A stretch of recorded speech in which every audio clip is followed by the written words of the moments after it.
सातारा जिल्हा परिषदेच्या निवडीनंतर 4 एप्रिलला होणारी सभापती आणि उपसभापती पदाची निवड अखेर पार पडली आहे आणि 20 मार्चला जिल्हा परिषद अध्यक्ष निवडीत जे घडलं होतं ते होऊ नये म्हणून घेतलेली जबाबदारी कुठेतरी फसलेली दिसली। सातारा जिल्हा परिषदेसारखाच थोडा का होईना मात्र पुन्हा तसाच प्रकार या सभापती आणि उपसभापती निवडीमध्ये पाहायला मिळालाय। या निवडीत नेमकं काय झालं आणि शिवसेनेचा आरोप काय आहे, चला तर जाणून घेऊया। नमस्कार, मी रामेश्वरी आणि तुम्ही पाहताय कट टू कट। 20 मार्चला सातारा जिल्ह्याच्या अध्यक्ष उपाध्यक्ष पदाच्या निवडी पार पडल्या। या निवडीत जे घडलं त्यानंतर सर्वच पक्षाने अगदी भाजपने देखील आपापल्या सदस्यांना एकत्र ठेवण्याचा, फूट पडू न देण्याचा प्रयत्न केला। मात्र तरीही पुन्हा एकदा तीच परिस्थिती निर्माण झाली आणि राजकीय वर्तुळात चर्चांना उधाण आलेलं आहे। जिल्हा परिषदेमध्ये कोणत्याही एका पक्षाकडे स्पष्ट बहुमत नव्हतं। 65 पैकी भाजपकडे 27 जागा होत्या तर बहुमतासाठी 33 ची गरज होती। राष्ट्रवादी 20 आणि शिवसेना शिंदे गट 15 यांनी एकत्र येत भाजपला रोखण्याचा प्रयत्न केला। मात्र मतदानाच्या वेळी राष्ट्रवादीचे 3 आणि शिवसेनेचे 2 सदस्य भाजपने फोडले। एका अपक्ष सदस्याच्या पाठिंब्यासह भाजपने 33 मतं मिळवून सत्ता काबीज केली।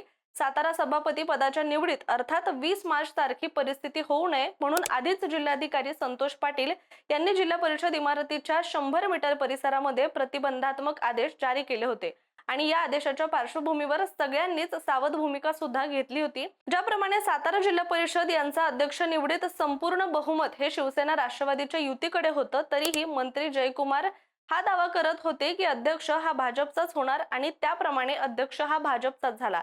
यानंतर देखील सभापती पदाबद्दल बोलत असताना गोरे म्हणाले होते की महायुती म्हणून सर्वांनी एकत्र येऊन काम करावं असं आमचं मत आहे। त्यातूनही एकत्र आलो नाही तर जिल्हा परिषद भारतीय जनता पक्षाचेच सभापती झाले पाहिजेत अशी आमची भावना आहे। तसंच सातारा जिल्हा परिषदेत जे झालं त्याबद्दल बोलताना गोरे म्हणाले होते की माझं पहिल्यापासून सांगणं होतं सातारा जिल्हा परिषदेचा अध्यक्ष भाजपचाच होईल, त्यानुसार आमच्याकडे जादूचा आकडा आला। सध्या ही आमच्याकडे 33 सदस्य आहेत। अगदी अटक झालेल्या त्या 2 सदस्यांनी जरी मतं दिली असती तरी 30 अधिक 2 32 झाले असते। आमचे 33 सदस्य होतात, त्यामुळे यावर वाद उपस्थित करणं योग्य नसल्याचं त्यांनी म्हटलेलं आहे। जिल्हा परिषदेच्या निवडणुकीत पालकमंत्री शंभूराज देसाई आणि मंत्री मकरंद पाटील यांना धक्काबुक्की झाली होती, त्यामुळे राज्याचं राजकारण सुद्धा तापलं होतं।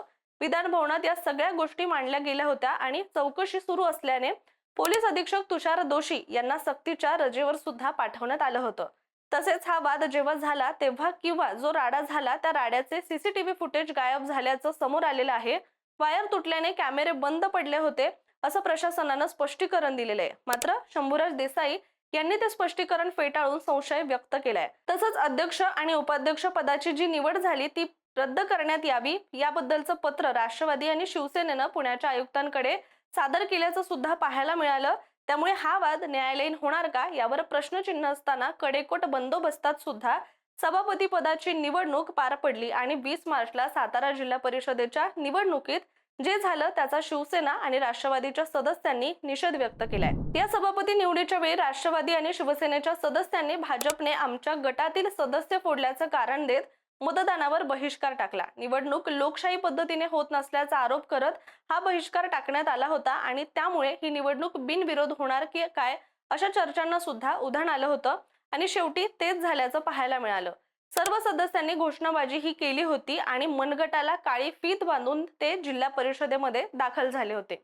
याच वेळी गेट पास घेऊन आलो असलो तरीही मतदानाला जाऊ देत नसल्याचा आरोप राष्ट्रवादीच्या काही सदस्यांनी केला होता। यावेळी प्रवेशद्वारावरच राष्ट्रवादीचे सदस्य आणि पोलीस यांच्यात वादावादी झाल्याचं सुद्धा पाहायला मिळालं आणि त्यावेळी सदस्यांनी अशा प्रशासनाचा धिक्कार असो अशी घोषणा सुद्धा केल्याचं पाहायला मिळालंय। दरम्यान या वादाचा व्हिडिओ देखील सध्या सोशल मीडियावर पाहायला मिळतोय। अशात बाकी बॅक टू जिल्हा परिषदेच्या वेळी अनिल देसाई यांनी संदीप मांडवे हे 2 राष्ट्रवादी काँग्रेसचे जे नेते होते त्यांच्यावर अपहरणाचा गुन्हा सुद्धा दाखल केला होता आणि हा सगळा प्रकार झाल्यानंतर त्यांना जामिनावर सोडवण्यात आलं होतं।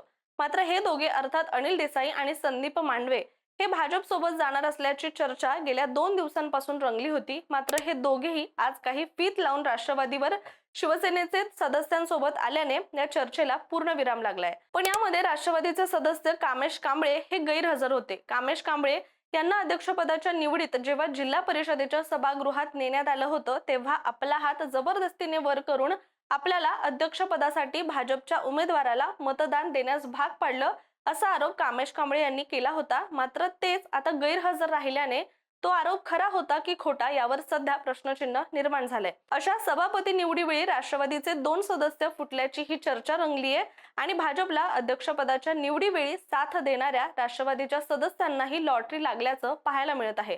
कारण 2 सभापती पद राष्ट्रवादीला तर 2 सभापती पद भाजपला मिळालेले आहेत. सभापतीपदी कोणाची निवड झाली आहे आपण पाहूयात. तर समाज कल्याण सभापतीपदी भाजपचे सदस्य ऋषिकेश धायगुडे यांची निवड झालेली आहे. तर महिला व बाल कल्याण सभापतीपदी राष्ट्रवादीच्या ऋतुजा शिंदे यांची निवड करण्यात आली आहे.